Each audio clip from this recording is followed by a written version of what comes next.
गुरु वशिष्ठ जी महाराज भगवान राम को जो ज्ञानामृत का मंगलमय प्रसाद सेवन करा चुके हैं, वही मंगलमय प्रसाद भगवान लक्ष्मी नारायण देव की अपार कृपा से हम सबों को प्राय नित्य ही प्राप्त होता आ रहा है और आगे भी श्री हरि देने की कृपा कर रहे हैं। कभी भगवान शंकर और गुरु वशिष्ठ जी महाराज की दैव के विषय में चर्चा चली थी। आपने भगवान शंकर से दैव का रूप पूछा था। दैव यहाँ शब्द का अर्थ है ईश्वर। ईश्वर के रूप पर आपने भगवान शंकर से जानकारी मांगी थी।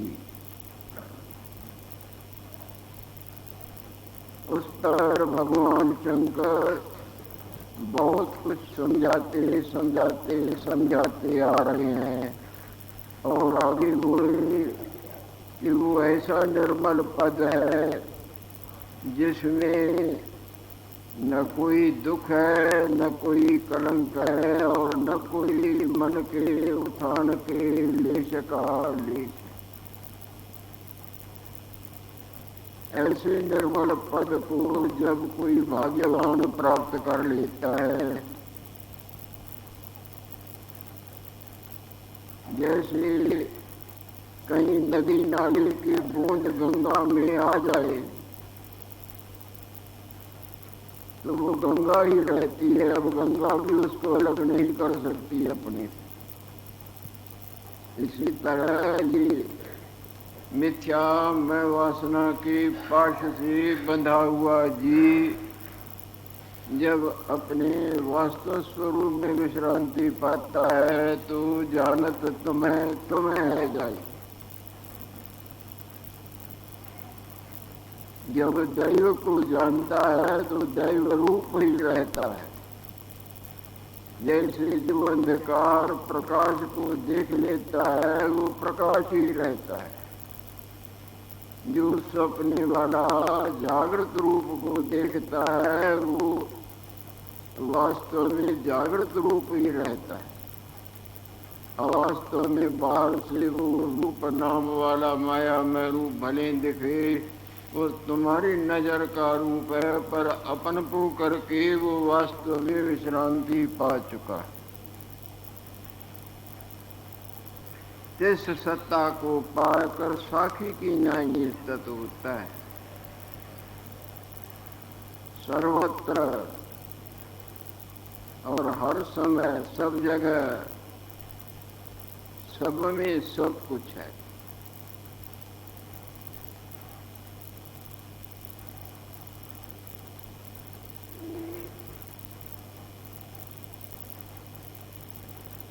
सर्व कलना सर्व प्रकार के कल्पनाओं से रहित और सबका प्रकाशक वही है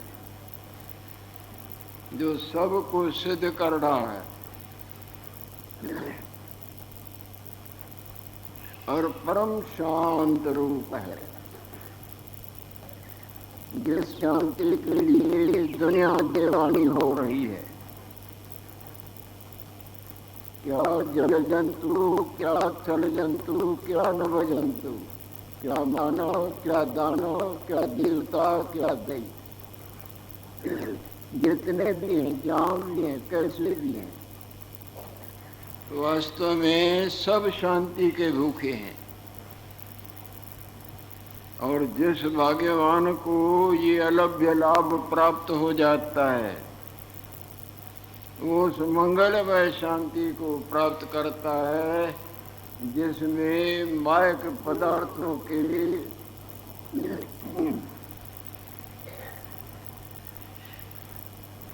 सहयोग की कोई आवश्यकता ही नहीं रहती। निरपेक्ष आनंद की गंगा में नहाता है। माया में सापेक्ष आनंद है। जड़िए से मिलने वाला आनंद, पत्नी, पति, कपड़े, धन, भोजन, सुनना, देखना, मलना, घूमना, ये सब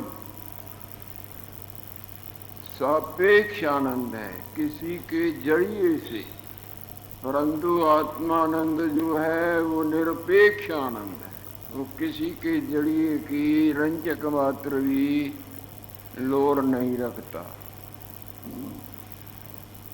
जैसे स्वप्ने वाले सब जीते हैं जागृत की बदौलत, और जागृत उनकी बदौलत नहीं जीता।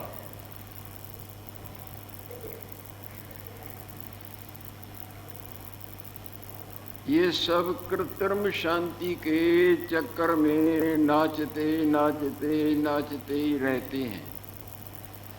और ये भाग्यवान जिनको अपने आप का साक्षात्कार होता है, जिसको आत्म साक्षात्कार कहा जाता है, वो निरपेक्ष आनंद के गंगा में तल्लीन रहता है, यानी परम शांत रूप रहता है, निर्मल अमर पद, शांत पद को प्राप्त कर लेता है।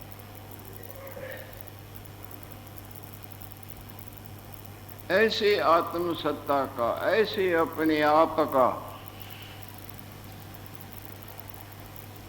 जिसको अपन पोकर लाभ होता है,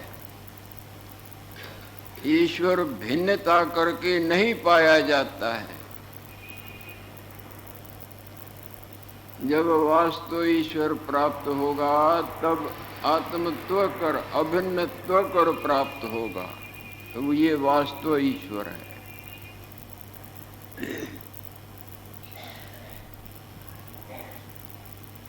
ईश्वर भिन्न पाने की वस्तु नहीं। जो ऐसे मानते हैं वो अभी बाल बुद्धि हैं।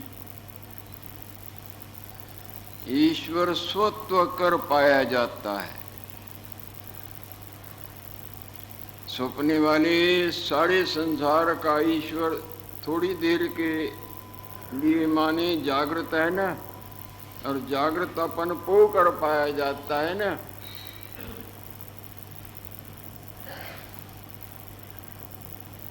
सपने में जो भी ईश्वर पाया जाएगा वो सपने के बदौलत पाया जाएगा, भिन्नता से पाया जाएगा। ईश्वर स्वत्व कर पाया जाता है। ईश्वर किसका अपना आप नहीं। चाहे तरह तरह के सोने के जेवर रखे हैं, पर सोना किस जेवर का अपना आप नहीं। चाहे अनंत बुदबुदे लहरें झाग चक्र हैं, छोटे बड़े टेढ़े सीधे, पर वास्तव में उनका अपना आप फकत पानी है न, और किसका वो अपना आप पानी नहीं।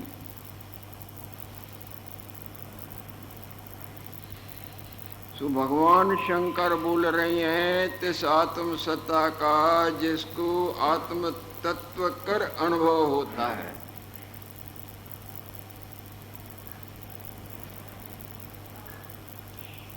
जैसे सपने वाले सब अपने अपने को देख भी रहे हैं, मान भी रहे हैं, पर जो जाग जाता है उसको वो सपने वाला अपना आप नजर आता है ना।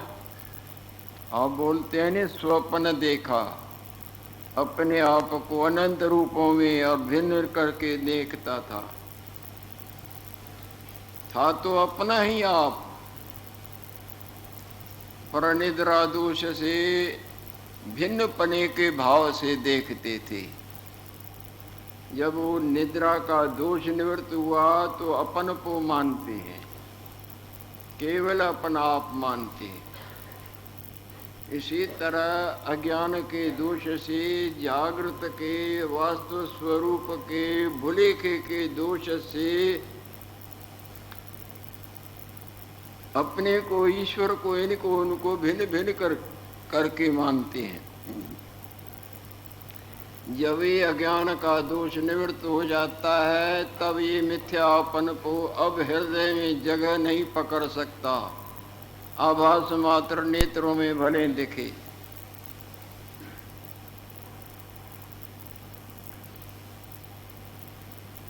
ज्ञानवानों के हृदय से इस रूप नाम की सत्यता समाप्त हो जाती है। जिस तरह पाठकर्ता पाठ वाले रूप को नजरों से बातों से जताते हैं, मानते हैं, पर हृदय में उनको जगह नहीं देते। हृदय में अपने आप की जगह है। इसी तरह जब ज्ञान जागृति होगी, वास्तवताई का बोध होगा, अज्ञान रूपी अंधकार जो मन को अस्त व्यस्त कर रहा है वो अंधकार निवृत्त हो जाएगा। तो ये अपने आप की भावना, मैं फलाना हूँ, मैं जन्मा हूँ, ये मेरा नाम है, ये मैंने किया, ये मेरा, ये करूँगा, ये दुर्वासनाएं जो महामाया का रूप है वो समाप्त हो जाएगी। हृदय में स्वत्व की भावना दृढ़ हो जाएगी, ये उखड़ जाएगी। जैसे जग जाने पर स्वप्ने वाले रूप की वासना उखड़ जाती है और जागृत की भावना स्पष्ट हो जाती है। भगवान शंकर कहते हैं, हे मुनीश्वर, तिस आत्म तत्व का जिसको स्वत्व कर अनुभव होता है, ये अलभ्य लाभ है। इसके बरोबर त्रिलोकी में कोई लाभ नहीं। जब ईश्वर की अति कृपा होती है तब ये अलभ्य लाभ प्राप्त होता है।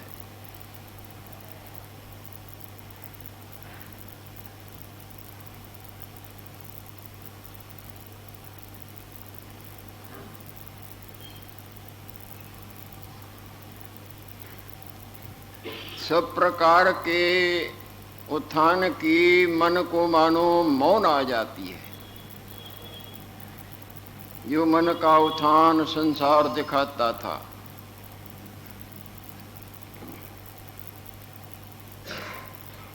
जिसको आत्मत्व का अनुभव होता है, ये आपने मेरे से प्रथम पद, द्वितीय पद इत्यादि के विषय में जो चर्चा की थी, पूछा था, सो मैंने ये द्वितीय पद के स्थिति का वर्णन आपके सामने किया है।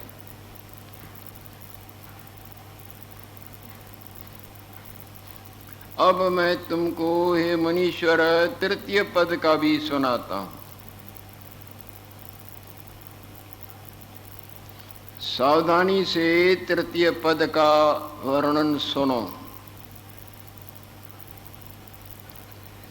जब इस निकलने वाली वृत्ति का अपने आप में बिल्कुल विलीन होती है, जैसे जागृत से घूम के आपकी वृत्ति स्वप्ने की तरफ चली जाती है, तब जागृत नहीं दिखता है, स्वप्ने वाला दिखता है। और स्वप्ने से भी घूम के गाढ़ निद्रा में विलीन हो जाती है, तो न जागृत दिखता है न स्वप्ने का दिखता है। मैं और मेरा, तू और तेरा दोनों गायब हो जाते हैं। माया ही नहीं, मानो कुछ है ही नहीं, आनंद ही आनंद है। जब इस वृत्ति का अत्यंत परिणाम होता है, आत्मस्वरूप के स्थित हो जाता है। यहाँ भगवान शंकर भूमिकाओं का ज्ञानवान के दर्जों का वर्णन करते हैं। जैसे एक क्लास पास करके दूसरी क्लास की डिग्री हासिल करे और दूसरा पास करके तीसरे क्लास की, इसी तरह चौथी भूमिका, पांचवी, छठवीं और सातवीं। यहाँ परमार्थ के भी अंतर्मुखता के में स्थिति के 7 भूमिकाएं, 7 दर्जे हैं। जब वृत्ति बिल्कुल उसका मन इधर उधर जाना ही नहीं चाहता, अपने आत्मस्वरूप में मगन रहता है, इसका भगवान कृष्णचंद्र ने भी गीता में थोड़ा वर्णन किया है। यस्तु आत्मरतिरेव स्यात् आत्मतृप्स्य च मानव आत्मीय च संतुष्ट न तस्य कार्यम विद्यते। जिसको अपने आत्मा के सिवाय और कुछ मीठा ही नहीं लगता। जैसे किसी को किसी के साथ गाढ़ा प्रेम हो जाए तो कुछ मीठा नहीं लगता है, मन उधर ही झुका रहता है।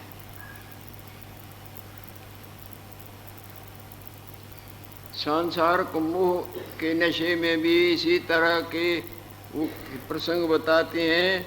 लैला मजनू का, जो मजनू को पता ही नहीं लगता था, चलते चलते चलते कई कोस वहां चल गया, वो संदेशा ही देता रहा और उसकी लगन से सीढ़ी फरियाद के वो पहाड़ को काट के फेंक दिया, पता ही नहीं पड़ता था, दृढ़ एकाग्रताई में। इसी तरह से जिसको अपने आत्म स्वरूप के साथ बहुत स्नेह हो जाता है, जैसे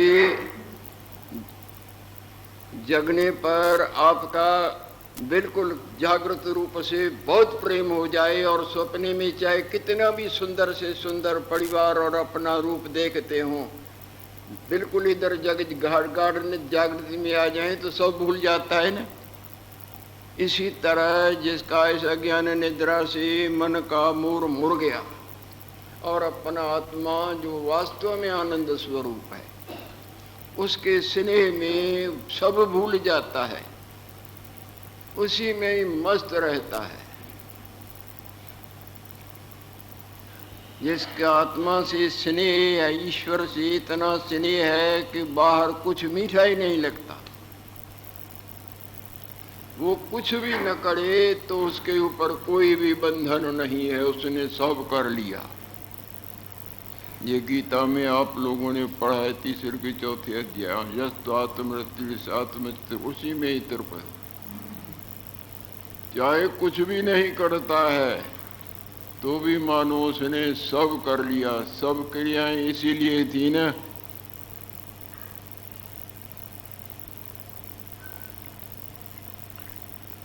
जब वृत्ति का अत्यंत परिणाम आत्म तत्व विखी हो जाता है,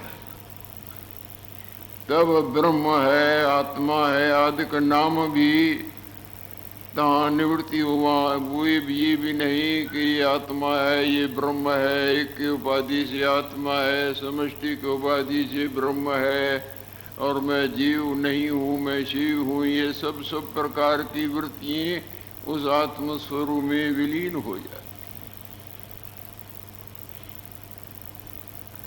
ये भला है, ये बुरा है, ये नहीं है, ये भी सब मन का मनन नाटक खत्म हो जाता है।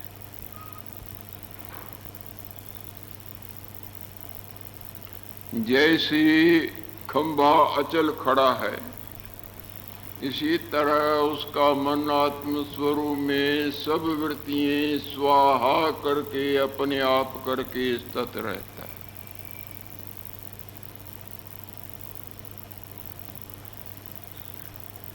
स्थाणु की न्यायी अचल वृत्ति हो जाती है, तब हे मुनीश्वर, तब परम शांत निष्कलंक सब प्रकार के दोषों से रह तुर्यातीत पद। ये तो जागृत अवस्था है, दूसरी स्वप्न अवस्था है, तीसरी सुषुप्ति अवस्था है, चौथी तुरीय अवस्था है और पांचवी तुर्यातीत पद है। फिर वहां वाणी और मन की गम्यता ही नहीं।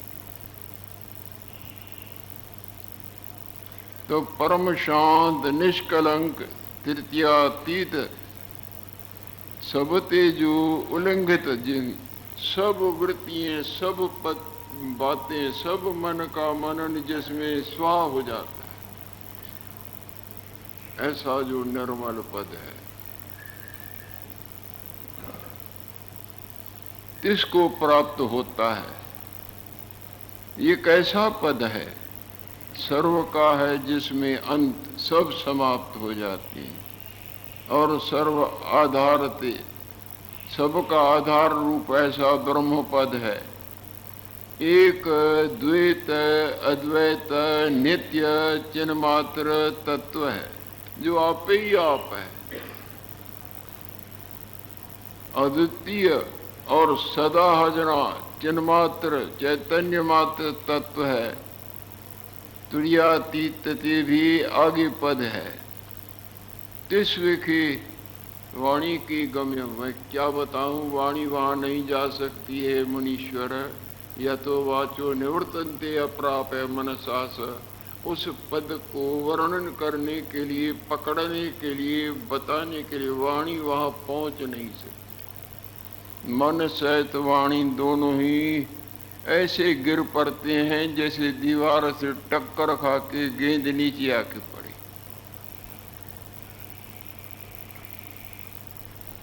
एक अद्वैत नित्य चिन्मात्र तत्व है। तुर्याति भी आगे पद है। तिस्व की वाणी की गम नहीं। ऐसे निर्मल पद को वहां भाग्यवान प्राप्त करता है। हे मुनीश्वर, सब प्रकार के फुड़नों से रहत जो मंगलमय पद है,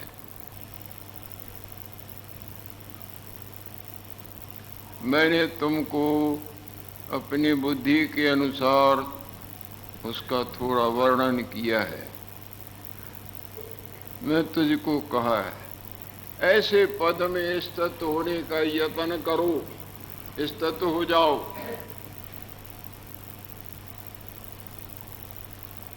किस विखे स्थित हो, वही आदि देव है, वही सनातन देवों का भी देव है। आपने मेरे से दैव के विषय में पूछा था, तो ये जो भी मैंने आपके सामने वर्णन किया है उसको सावधानी से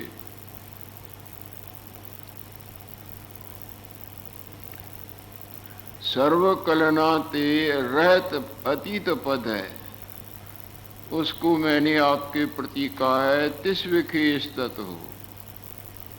वही सनातन आदि देव है। और ये संसार जो देखता है नहीं, ये उससे अलग नहीं है। ये सब लहरें, झाग चक्र बुदबुदे कुछ भी नहीं है पानी में, वास्तव में पानी ही है। ये सब हवा की वजह से प्रतीत होते हैं। ये सब सपने वाले हम तुम, बड़े छोटे, जन्म मरण मेरा तेरा, सुखरूप दुखरूप इत्यादि इत्यादि।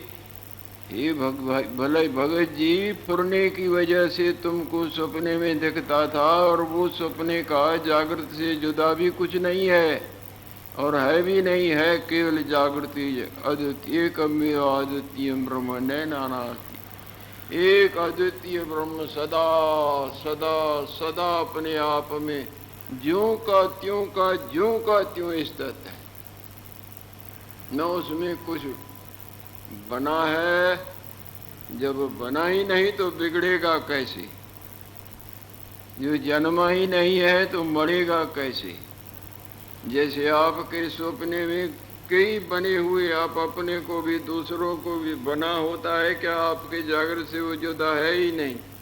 जागृत जैसे का इसी तरह ब्रह्म परमात्मा सदा अपने आप में, ऐसे अपने आप में जो विश्रांतिवान होता है, उसके भाग्यों का क्या कहा जाए।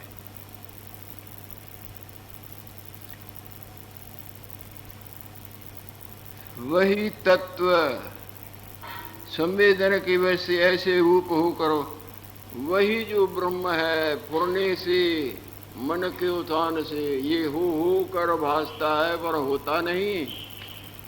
वही सागर जो है ना, वही पानी है ना, हवा के युग से ये बुदबुदी लहरें, झाग चक्र, मैं तू मेरा तेरा भला बुरा हो कर भासता है पर होता नहीं है। वही तत्व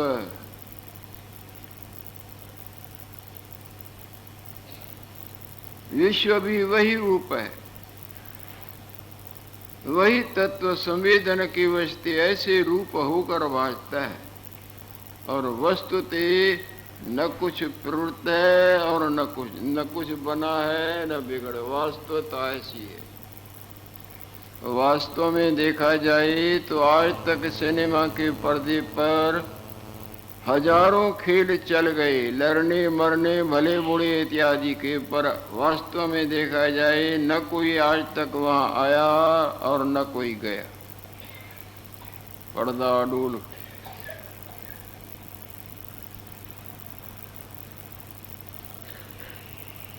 कब से चला होगा संसार, किसी की भी दाल आज तक तो नहीं गली। बोले पुराण बोलते हैं, शास्त्र बोलते हैं, ब्रह्मा जी से, नारायण जी से, माता से, महादेव से, सब अपनी अपनी बताते हैं न किसकी माने। यकरा तो होते नहीं। इसके समाप्ति में यकरा हो जाते हैं, पर इसके बनाने में आदि का हिसाब नहीं लगता है। ईश्वर अनादि और अनंत है और माया अनादि तो है, कहा नहीं जाता, पर अंत वाली है। कब से संसार चला, कोटि हजारन कल्प को पयो यह संसार। करोड़ों हजारों युगों के युग, कल्पों के कल्पों का उत्पन्न हुआ ये संसार। अनंत बार अनंत आए, लड़े मड़े, गुम हो गए, आ रहे हैं, जा रहे हैं, जा कहा नहीं जा। केवल मनुष्यों को न देखो, सब जल की सृष्टि, थल की सृष्टि, नभ की सृष्टि, वृक्ष वनस्पति, पिशाच, देवता, दैत, नारायणी नारायण, नारायणी नारायण। तुम्हारी हमारी जैसी शक्लें, तुम्हारी हमारी जैसे पतंग उड़ाने वाली मन की मन दिए अनंत अनंत कहाँ से आती हैं? रोज आती हैं। तुमको नहीं दिखते तो तुम न मानोगे, तुम भी हजारों अरबों खरबों को नहीं दिखते हो, तुमको भी न मानेंगे।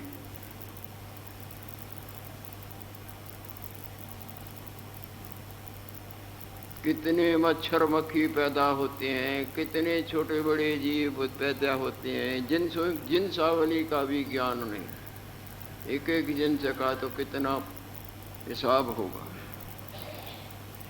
तो ये वास्तव में उस तत्व से जुदा कुछ भी नहीं। अनंत बुद्ध समुद्रों में हो कर नष्ट हो गए, हो रहे, नष्ट होते हैं, पर कुछ नहीं बना और न बिगड़ा। अक्ल की दृष्टि से देखें तो पानी अपने आप में स्थित है, और मूढ़ता से देखें तो बनना मिकनन।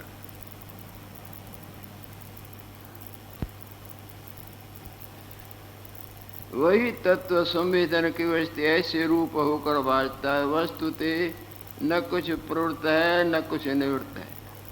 समसत्ता, जिसमें विषमता रंचक मात्र नहीं, विषमता छू भी नहीं सकती, ऐसी जो समसत्ता, प्रकाश रूप, परम उदय रूप, अद्वैत तत्व, जो सार का भी सार है और आप ही आप है, अपने आप के स्थित है। सर्वम खलु इदं ब्रह्म, वेद भगवान बोलता है ये सब भगवान है।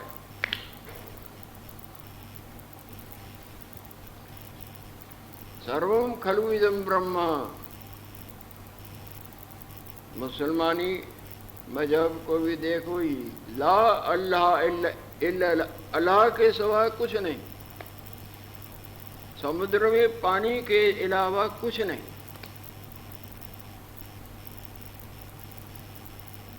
ब्रह्म में जन, जन में पार ब्रह्म। सोने में जेवर और जेवरों में सोना, एक ही आप। जेवर मानते हो पर जेवर सोने से अलग नहीं। ब्रह्म में जन, जन में पार ब्रह्म, एक ही आप, नहीं कछु भरम। हरिदेव जगत जगदेव हरि, हरि तो जगतो नहीं भिन्न तनु, रंचक मात्र भी हरि से जगत जगत जुदा नहीं, रंचक मात्र। ऐसे निर्मल पद में जिस भाग्यवान की होवे विश्रांति। और संत भगवान भी देखो बोलते हैं नहीं, बाहर भीतर एक को जानो, ये गुरु ज्ञान। मेरे गुरु ने मेरे को ये ज्ञान सिखाया है कि नानक बिन आपा चीने, वो तुम्हारा अपना आप है, ये तुम अपना आप और उसको अलग करके मान रहे हो, ये भ्रांति अज्ञान की कृपा का फल है। ज्ञान जागृति से भ्रांति समाप्त हो। भगवान शंकर कह रहे हैं मुनीश्वर है,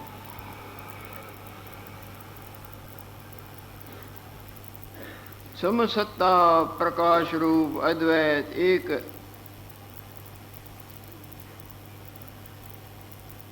भ्रमता अभाव है, जिसमें भ्रम का भुलेखे का ऐसे अभाव है जिस तरह सूर्य नारायण में अंधकार का अभाव है।